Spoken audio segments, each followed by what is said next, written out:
1월 넷째 주 주일 대회 배우신 여러분들을 주의 이름으로 축복합니다. 오늘도 우리 드린 예배를 통해서 주님께서 큰 영광 거두어주시고 또 우리에게는 기쁨과 은혜가 넘치는 귀한 시간 되기를 간절히 소원합니다.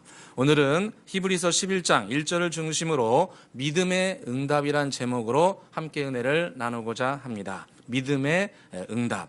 우리 신앙 여정에서 믿음만큼 중요한 것은 없습니다.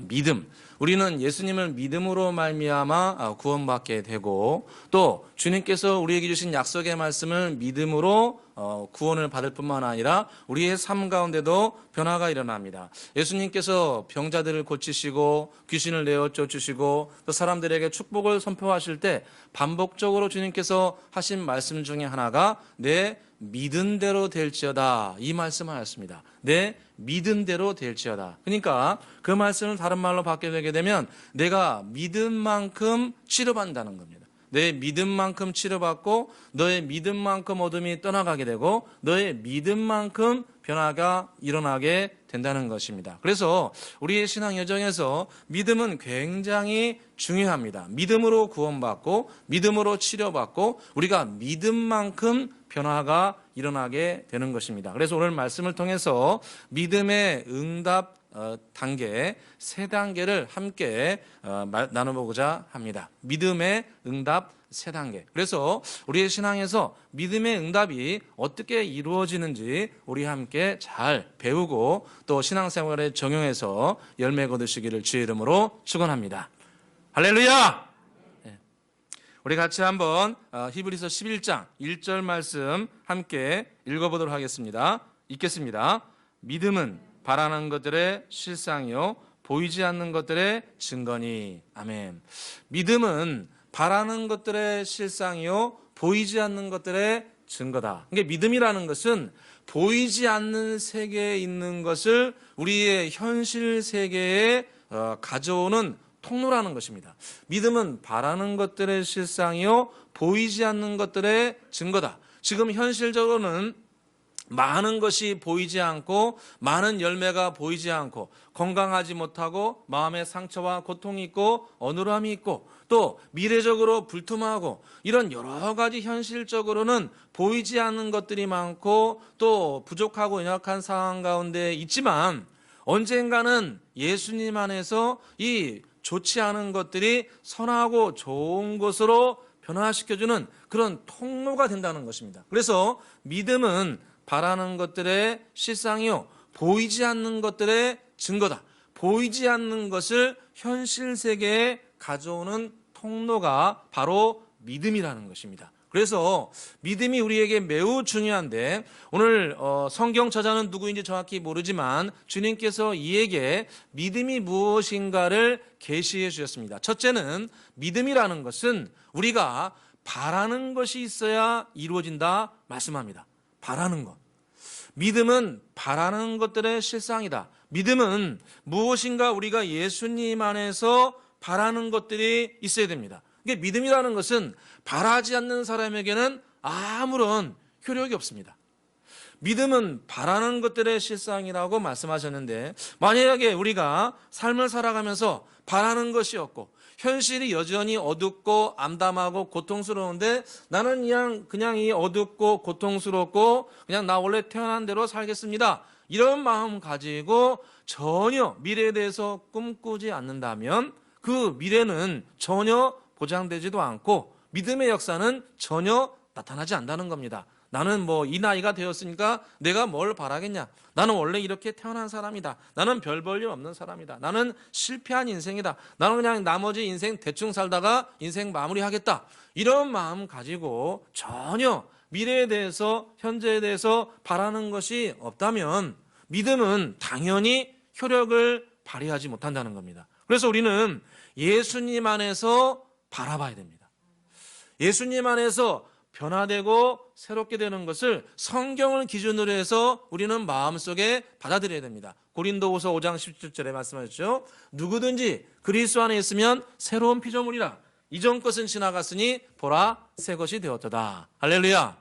누구든지 그리스도 안에 있으면 새로운 피조물이라. 이전 것은 지나가게 되었으니 보라 새 것이 되었도다. 비록 내가 예수님 믿기 전에 혹은 또 예수님 믿으면서도 아직도 많이 부족하고 연약해서 말이나 행동이 변화되지 않고 지금 우리 가운데 어려움과 고난이 있고 가난과 저주가 있고 혹은 건강상으로 불편함이 있고 여러 가지 가정적으로 어렵고 힘든 상황이 우리 가운데 처해 있다 할지라도 우리가 회개하고 예수님을 마음속에 모셔드리고 그리스도 안에 굳건하게 뿌리를 내리고 있으면 예수님 안에서 새로운 피조물이 된다는 겁니다. 여러분, 예수님 안에 있으면은 새로운 피조물입니다. 마음과 생각과 가치관이 새롭게 변화될 것을 믿어야 됩니다. 예수님 안에 있으면 생명이 넘치고 예수님 안에 있으면 기쁨이 있게 되고 예수님 안에 있으면 미래에 대한 희망과 꿈이 생기고 예수님 안에 있으면 삶의 가치관이 선한 쪽으로 변화가 됩니다. 예수님의 복음을 전하고 예수님의 생명을 전하는 것을 내 삶의 가치 기준으로 점점 변화시켜가는 이런 아름다운 변화가 우리 안에 일어나게 됩니다. 이미 예수님을 믿을 때부터 시작이 되었고 우리는 그런 백성으로 주님께서 점점 예수님 안에서 빚어가게 됩니다. 그래서 우리는 예수님 안에서 나는 예수님 안에서 새로운 피조물이다. 예수님 안에서 생명력이 넘치고 예수님 안에서 변화되고 예수님 안에서 꿈꾸게 되고 예수님 안에서 온전케 되는 것을 우리는 믿음으로 원해야 됩니다. 원해야 돼요. 나는 예수님 안에서 그렇게 살아가기를 소원합니다. 예수님 안에서 그렇게 변화되기를 원합니다. 이런 마음의 소원이 우리 가운데 있어야 변화가 일어난다는 겁니다. 그런 소원이 없으면 절대로 믿음은 역사하지 않습니다. 여러분, 성경에 보니까 여리고 성에서 두 맹인이 있었는데 두 맹인이 예수님이 여리고성에 계시다가 나간다는 소식을 들었습니다. 나간다는 소식을 듣고 이 두 맹인이 뭐라고 얘기했냐면은 나사렛 예수여 우리를 불쌍히 여겨 주옵소서 이렇게 큰 소리를 내칩니다. 여러분, 일평생 동안 눈이 보이지 않았으니까 얼마나 깜깜하고 암담하겠습니까? 우리 죄송하지만 아무리 가정적으로 힘들고 어렵다고 하지만 눈 안 보이는 것보다 힘듭니까? 눈이 안 보인다는 것은 인생이 거의 망한 거 아닙니까?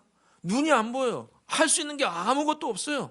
여러분, 눈이 안 보여가지고 살아간 이분에게 절대적인 소원은 눈 떠가지고 온전한 생활을 하는 거예요. 그래서 그들이 이사야 말씀을 이 어렸을 때부터 그래도 맹인이지만 배웠을 거니까 메시아가 오게 되면 맹인의 눈을 뜬다고 약속하였으니까 그 말씀 붙들고 메시아여 우리를 불쌍히 여겨 주옵소서라고 간절히 외칩니다. 그런데 어찌나 소리를 크게 외쳤던지 주위에 있는 사람들이 조용히 좀 하라고 예수님 지금 여리고에서 나가시는데 왜 이렇게 소리 지르냐고 부흥에 맞추고 나간다고 하면서 사람들이 핀잔을 줬는데 그래도 이 두 분이 간절하게 주님을 부릅니다. 주여 우리를 불쌍히 여겨 주옵소서. 그러니까 주님께서 그들을 오라고 하십니다. 오라고 하셔가지고 성경에 보니까 이 두 맹인을 갖다가 주님께서 바로 고쳐주시지 않았는데 성경에 보니까 뭐라고 말씀하시냐면 내가 너에게 무엇하여 주길 원하느냐 이렇게 주님께서 두 사람에게 물어보십니다.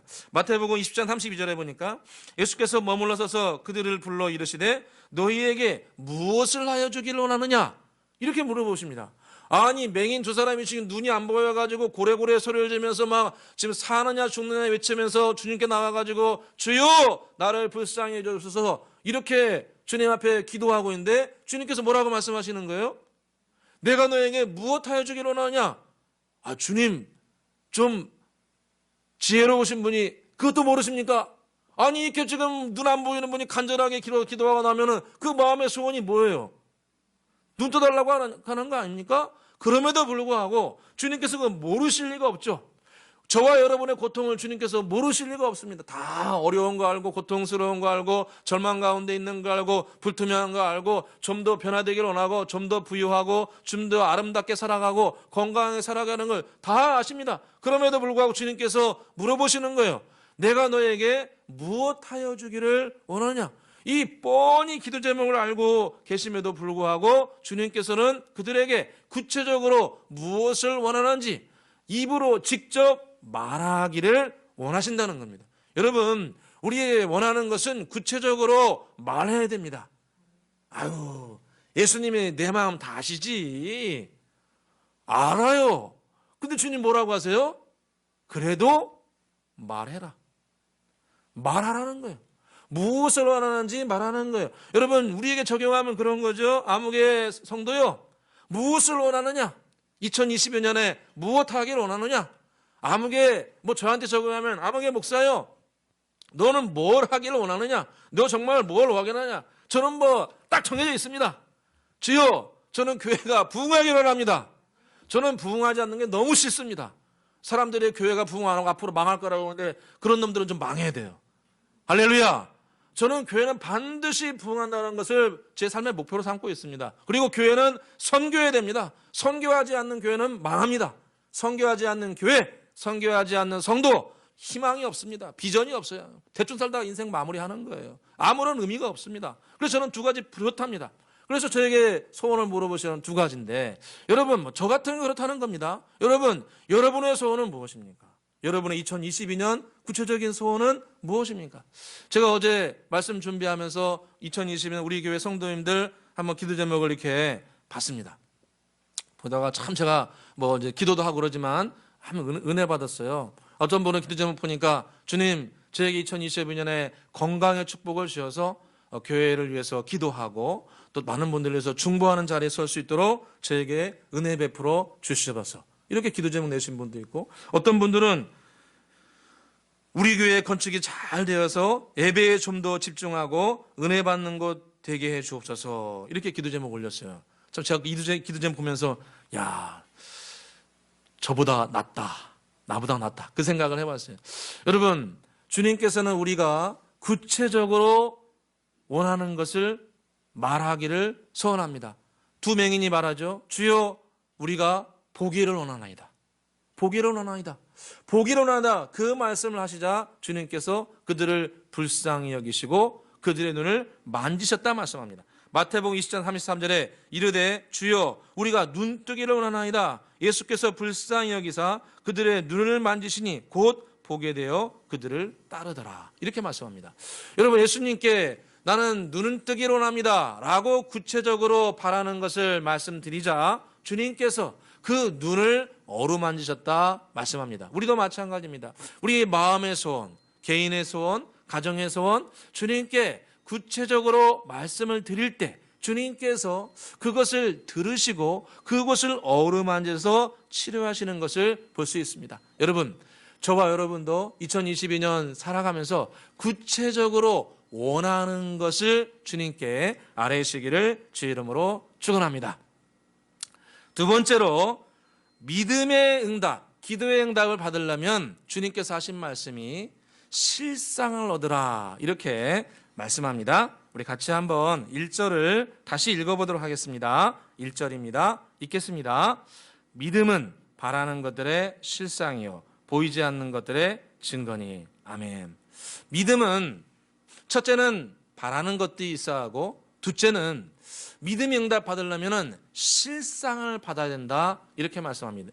믿음은 바라는 것들의 실상이요 보지 못하는 것들의 증거다. 이 실상과 증거, 이거 같은 말이라는 거죠. 그래서 이제 보통 그런 표현을 많이 하지 않습니까? 무엇을 묘사할 때 비슷한 단어 두 개 가지고 이렇게 구체적으로 설명하는 것처럼, 믿음이라는 것은 보이지 않는 것들을 가져오는 실상이고,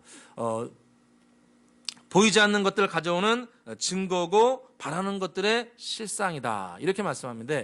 이 실상이라는 것은 실체를 말합니다. 실체. 그래서 원어 성경에는 이 후포스타시스라는 단어를 사용했는데, 제가 몇 번 설명을 들었는데, 이 후포스타시스, 이게 실상이라는 단어인데, 이것은 그렇게 어려운 게 아니고 두 단어가 합성이 되었습니다. 후포라는 단어와 히스템이라는 단어, 이 두 단어가 합성된 건데, 이 후포는 무슨 뜻이냐면은 무엇 밑에 있다, 이런 뜻이고, 밑에 있다, 이런 뜻이고, 이 히스템이라는 단어는 서 있다, 이런 뜻입니다. 그래서 이 후포스타시스, 이 실상이라는 것은 뭐냐면은 밑에 굳건하게 서 있는 겁니다. 이 밑에 굳건하게 서 있는 것. 그러니까 지금 쉽게 이해하게 되면 받침대라고 할 수 있습니다. 받침대. 그러니까 어떤 사물이나 무슨 바라는 것들을 현실 세계에 가져오기 위해서 이것을 밑에서 굳건하게 받쳐주는 겁니다. 굳건하게 받쳐주는 것. 이것이 실상입니다. 지금으로 하게 되면, 눈에 보이는 걸로 하게 되면 이 받침대라고 할 수 있습니다. 받침대. 우리가 이 꽃이 있지 않습니까? 화분이 이렇게 있는데 화분에 이렇게 받침대가 있지 않습니까? 받침대가 있는 것처럼 이 실상이라는 것은 어떤 보이지 않는 것을 지금 우리 현실 세계에 가져와서 그것을 열매 맺히게 하는 받침대와 같다는 겁니다. 그래서 이 실체, 이 실상이라는 것이 때로는 큰 것이 필요할 수도 있고 좀 작은 것이 필요할 수도 있습니다. 이런 꽃받침대는 그렇게 크지 않죠. 그래서 이런 거는 이렇게 작은 것으로도 가능합니다. 그런데 여러분, 큰 건물을 짓는다 생각해 보시죠. 우리 은혜교회 지금 성전 건축 진행되고 있지 않습니까? 성전 건축이 진행되고 있는데 여러분, 우리 공사 혹시 보신 분들 계시겠지만 지층, 지하층 거기 보게 되면 땅을 깊숙이 파가지고 한 2m 정도를 파가지고 거기다가 철근을 쫙 집어넣고 그다음에 콘크리트 넣고 그래가지고 철근도 이렇게 두꺼운 걸 집어넣어가지고 수백 개를 이렇게 겹겹이 해가지고 밑에 지층을 만들어 놓습니다. 왜 그렇게 많은 철근을 넣고 콘크리트를 이렇게 타설을 합니까? 왜 그럴까요? 그것은 위에 1층, 2층, 3층 이 건물을 갖다가 지탱하기 위해서 이런 많은 철근과 콘크리트로 그 안을 갖다가 견고하게 하는 겁니다. 마찬가지입니다. 우리가 주님 앞에 바라는 것이 큰 것이 있을 수도 있고 혹은 조그마한 것이 있을 수도 있습니다. 질병도 큰 것이 있을 수 있고 작은 것이 있을 수 있습니다. 큰 질병은 큰 실상이 필요하고 작은 질병은 작은 실상으로도 충분히 가능한 겁니다. 예를 들면 감기 같은 경우는 좀 열심히 기도하고 좀 쉬고 약 먹으면 웬만한 거는 낫지 않습니까? 그러나 여러분, 암이라든가 백혈병이라든가 이런 큰 질병은 우리가 조그마한 믿음으로는 이겨낼 수 없습니다. 조그마한 믿음으로는 우리가 오히려 무너질 수 있고 생명에 큰 위협을 당할 수도 있습니다. 인생을 살아가면서 큰 풍파를 만나면 우리에게는 큰 실상이 필요하고 만약에 좀 작은 풍파를 만나면 작은 실상으로도 충분히 이겨낼 수 있는 겁니다. 그래서 우리는 이 믿음의 응답을 받기 위해서는 실상 얻기를 사모하고 실상을 받기를 위해서 기도하고 주님께 나아가야 됩니다. 여러분, 성경에 보니까 사도 베드로와 그 일행이 제자들이 예수님의 명령을 따라서 갈릴리 바다편으로 배 타고 지나갑니다. 오병이어 기적이 사건이 일어난 다음에 예수님께서 너희는 건너편으로 가라 이렇게 말씀하셨는데 그 말씀 그대로 제자들이 노를 저어가지고 갈릴리 건너편으로 배 타고 갔습니다. 그런데 배 타고 가다가 성경에 보니까 큰 풍랑을 맞아가지고 정말 생명의 위협을 받았다 이렇게 있습니다. 기록이 되어 있습니다. 자, 여러분 보십시오. 예수님 말씀대로 따라갔는데도 큰 풍랑을 만나가지고 어려움을 당할 수 있습니다. 그래서 제자들이 얼마나 이 잔뼈로 굵은 사람들이지만 감당하기 힘들어가지고 열심히 노를 젓고 있는데 밤 사경쯤에 한 새벽 3, 4시쯤에 예수님께서 성경에 보니까 그 파도를 밟고 걸어오셨다 이렇게 말씀합니다. 마태복음 14장 25절에 보니까 밤 사경에 예수께서 바다 위로 걸어서 제자들에게 오시더라 이렇게 말씀합니다. 밤 사경에 예수님께서 그 성난 파도를 밟고 예수님께서 걸어오시는 거예요. 할렐루야.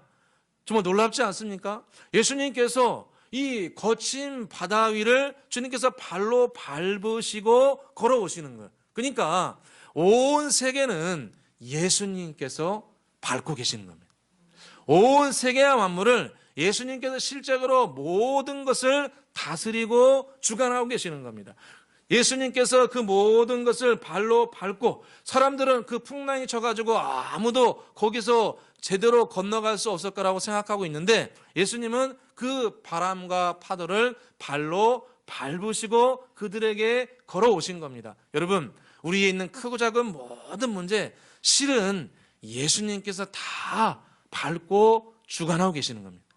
우리의 여러 가지 사건과 상황을 우리를 좀 더 성숙한 사람으로 빚어주시기 위해서 기도에 큰 응답을 주시기 위해서 주님께서 모든 것을 밟고 주관하고 계시는 거예요. 여러분의 건강도 주님께서 밟고 계십니다. 우리의 미래도 주님께서 밟고 계세요. 우리의 여러 가지 재정적인 어려움도 주님께서 발로 다 밟고 계십니다. 사도 베드로가 뭐라고 얘기합니까? 주여, 만일 주님이 계시거든 나를 명하사 물 위로 걸어오라 하여 주시옵소서. 주님께서 지금 바다 위를 밟고 걸어오시는데 주님께서 저에게 말씀하여 주셔서 저도 이 물 위를 걸을 수 있도록 저에게 말씀하여 주옵소서. 이게 바로 실상입니다. 주님께서 바다를 밟고 계시는데, 성난 바다를 밟고 계시는데 우리도 저도 그 바다 위를 밟을 수 있도록 주님 저에게 말씀하여 주옵소서. 실상이라는 것이 바로 주님께서 우리에게 말씀해 주시는 겁니다. 주님께서 나에게 개인적으로 깨닫는 말씀으로, 나에게 주신 말씀으로 깊이 깨달아지는 것, 이것이 바로 실상입니다. 그래서 성경에 주님께서 베드로의 이 기도와 도전을 받으시고 주님께서 뭐라고 말씀하시냐면 오라, 이렇게 말씀합니다. 오라. 마태복음 14장 29절에 보니까 오라 하시니 베드로가 배에서 내려 물 위로 걸어가서 예수께 나아가더라, 이렇게 말씀합니다. 주님께서 사도 베드로에게 오라 말씀하시는 겁니다. 여러분, 예수님의 안에서 꿈꾸고 바라면서 예수님께 가까이 기도로 나아가고 예수님을 의지하고 나가면 어느 순간 주님께서 우리 마음 가운데 평안과 확신을 주십니다. 우리의 바라는 것, 우리의 원하는 것, 이것들을 포기하지 아니하고 주님께 계속 나아가고 주님을 의지하며 또 봉사하며 주님을 진실하게 섬기고 나아가면 주님께서 어느 순간 우리의 영혼 가운데, 우리의 심령 가운데 깊은 확신으로 혹은 성령의 감동으로 또 마음의 평안함으로 우리에게 마치 사도 베드로에게 오라 말씀하시는 것처럼 우리 심령 깊은 곳에 확신을 우리에게 부어줍니다. 저와 여러분은 이 확신을 받기를 소원해야 됩니다. 이 실상을 받기를 소원해야 됩니다. 여러 가지 파도가 치고 있고 질병으로, 재정으로, 또 두려움으로 여러 가지 파도가 칠 때 그때 주님 저에게 실상을 허락하여 주시옵소서. 이것을 이겨나갈 수 있는 실상을 저에게 허락해 주시기를 소원합니다. 이렇게 주님 앞에 나아갈 때 저와 여러분에게 실상을 허락해 주실 줄로 믿습니다. 제가 아는 그 목사님 중에 한 분이, 동기 목사님 중에 한 분이 자신이 예전에 기도응답 받은 이런 간증을 저에게 재밌게 하신 적이 있는데, 이거 이제 그 고시 공부하다가 이제 군 복무를 했습니다. 군 복무를 이제 오락해가지고 들어갔는데, 이 군 복무 이제 시작되니까 보통 이제 6주 훈련 받잖아요. 지금 어떻게 되는지 모르겠지만 저 때는 6주였는데 6주 훈련 이제 시작했는데 이제 훈련 받고 한 1주인가 2주인가 지나니까 광고하더래요. 6주가 지나면은 지금은 이제 2주 됐는데 6주째 되게 되면 여러분들이 이제 자대 배치 어디 간다 이거 이제 그걸 요즘엔 다 추첨한대요. 추첨하거든요. 추첨 뺑뺑이 돌려가지고 추첨하는데 뭐 어떤 사람들은 뭐 보병사단으로 가기도 하고 뭐 정경 가기도 하고 전방으로 가기도 하고 여러 군데 싹 흩어지는데 그분이 이제 잘 들어보니까 거기서 행정병을 한 명 뽑는다고. 행정병 딱 한 명. 딱 한 명 행정병을 뽑는데요. 근데 이 행정병이 이제 얼마나 좋은 자리냐면은 출퇴근이 명확하고 또 위에 고참들이 갈구지 않으시고 또 훈련도 많이 안 받으시고 좀 자유롭고 좋대요. 가지고 이분이 자기 이제 이 행정병 꼭 너무나 되고 싶은 거예요. 근데 이거 알고 보니까 행정병은 이게 연줄이 다 된대요. 연줄이. 누가 아는 사람이 있고 누구 뭐 이렇게 가족 중에 뭐가 있고 그래야 이제 좀 이렇게 알아봐가지고 자리를 이렇게 주나 봐요. 아주 근데 그분은 이제 아무것도 없잖아요. 연줄도 없고 아무것도 없어요. 그래가지고 그 목사님이 하나님께 기도했대요. 주님, 저는 뭐 세상 말로 백도 없고 아무것도 없고 주님밖에 없습니다. 가지고 그때부터 이분이 주님 앞에 간절히 기도했는데 막 훈련 받을 때도 주여 저 행정병 가게 해주시오. 밥 먹을 때도 주여 저 행정병. 잠자기 전에 뭐 기도할 시간이 없잖아요. 기도할 시간 없으니까 잠자기 전에 딱 누워가지고 주여 딱 누워가지고 주여 행정병. 아침에 일어날 때도 주여 행정병. 행정병 총 쏘면서도 평 행정병. 행정병은 나의 소원이니 주여 행정병을 꼭 되게 해주세요. 그런데 그분이 그래요. 그렇게 한 3, 4주 간절히 정말 우리 웃으면서 듣지만 얼마나 간절했겠어요. 나이 들어서 갔다 그러는데 가가지고 꼭 행정병 가게 해달라고 정말 간절한 마음으로 소원하고 기도하고 구했는데 그 정말 그렇게 했대요. 밥 먹으면서 기도하고 훈련 받으면 기도하고 가지고 이분이 한 3, 4주 되니까 3, 40분 됐는데 아침에 일어났는데 이 마음이 편안하더래요. 마음이 이게 확신이 확 몰려오더래요. 주님께서 내 기도를 들으셨구나. 응답이 됐구나. 아주 마음에 아주 깊은 확신이 확 들어오더라는. 할렐루야. 우리 중고등부 친구들 이런 확신 받으시길 주의 이름으로 축원합니다. 지혜의 확신 받아야 돼. 우리 중고등부 할렐루야. 졸지 마세요. 가지고 이분이 확신을 쫙 받았어요. 그래가지고 마지막 날 추첨하는데 그분이 그래요. 자기는 편한 마음으로 기다렸대요. 자기는 될 거라고 분명히 확신했대요. 행정병을 거의 끝에 가서 뽑았대요. 이제 안 되면 이제 딴 데 끌려가야 되는데 자기는 그냥 행정병이 될 거라는 굳건한 믿음을 가지고 이 실상을 받았으니까 자기는 확실하게 믿었대요. 근데 정말 된 거예요. 할렐루야.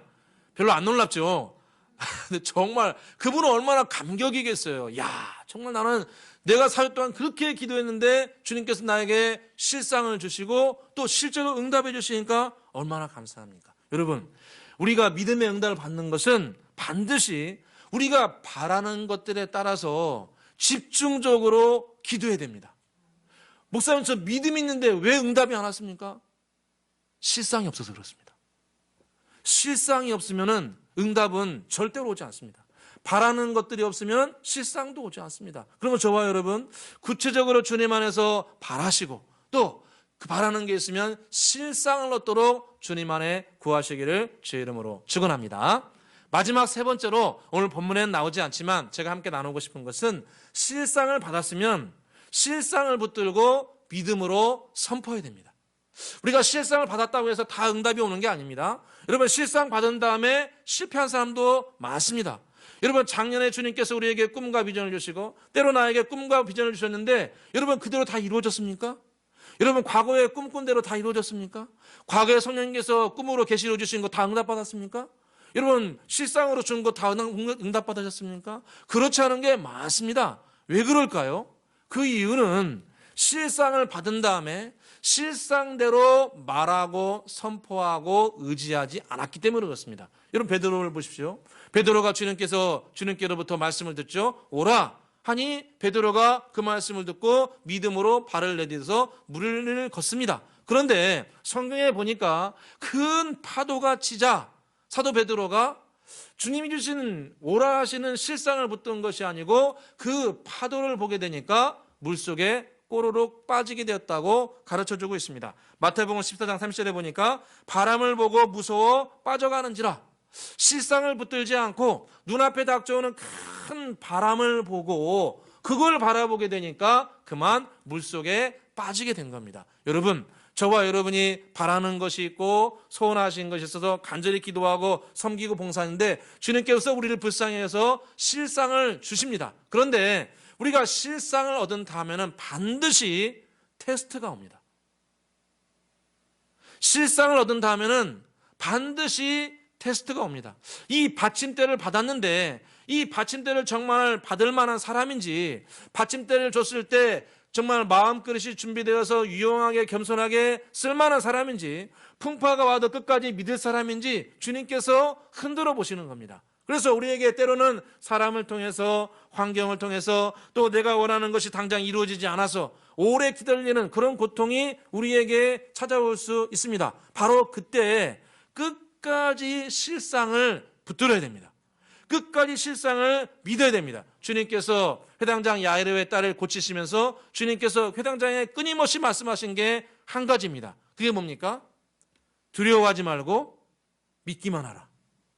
사람들은 안 된다고 하고 부족하다고 하는데 그 순간에도 두려워하지 말고 믿기만 하라 주님께서 말씀하십니다. 저와 여러분이 기도하는 가운데 또 열심히 봉사하고 섬기는 가운데 우리 마음 가운데 성령으로 주신 실상들, 그것을 마음속에 깊이 새기고 환경이 변화되고 사람들이 변화되고 때로는 마음에 큰 상처와 고통이 다가온다 할지라도 끝까지 그 실상을 붙드시기를 주의 이름으로 축원합니다. 실상대로 이루어질지어다. 실상대로 어둠은 쫓겨나게 될지어다. 실상대로 부유하게 될지어다. 실상대로 강건하게 될지어다. 자녀들에 대해서도 실상대로 지혜롭게 될지어다. 실상대로 변화될지어다. 이런 믿음의 말을 끝까지 하시기를 주의 이름으로 축원합니다. 그러면 주님께서 복 내려주십니다. 내 믿음대로 될지어다. 우리가 2022년 살아가면서 올해 세 가지 기도 제목이 있습니다. 교회는 부흥의 숲을 이루고, 가정은 회복의 숲을 이루고, 우리 개인적인 삶 가운데는 결실의 숲을 우리는 다 이루어야 됩니다. 그래서 우리가 올 한 해 살아가면서 이것들을 마음의 소원으로 삼고 마음으로 바라보고 주님 안에 실상을 얻고 이것을 끝까지 믿음으로 주장하여서 신앙의 숲을, 회복의 숲을, 결실의 숲을 이루시기를 주의 이름으로 축원합니다. 기도하겠습니다. 할렐루야. 아버지 하나님 감사합니다. 우리에게 믿음이라는 선물을 주시니 진실로 감사합니다. 믿음은 바라는 것들의 실상이라고 우리에게 가르쳐 주셨습니다. 이 땅을 살아가면서 개인적으로, 가정적으로, 미래적으로 우리는 개개인의 필요가 적지 않게 많습니다. 주여, 그 필요를 주님 앞에 소원하는 기도의 제목으로 나아가오니 주여 우리에게 실상을 허락해 주시기를 소원합니다. 흔들리지 않는 굳건한 믿음의 받침대를 허락하여 주시옵소서. 건강의 실상, 재정의 실상, 신앙의 실상, 회복의 실상 우리에게 내려 주옵소서. 실상을 얻은 다음에는 파도가 몰아칠 때 두려워하지 않고 실상대로 선포하는 담대함을 주시기를 소원합니다. 실상대로 병이 낫고, 실상대로 문이 열리고, 실상대로 거룩하고, 실상대로 진실한 주의 백성 되게 하여 주옵소서. 그래야 2020년 올 한 해 살아가면서 점진적으로 부흥의 숲, 회복의 숲, 결실의 숲을 이루게 하여 주옵소서. 감사와 영광을 돌려오며 예수 그리스도의 이름으로 기도드리옵나이다. 아멘. 찬송가 50장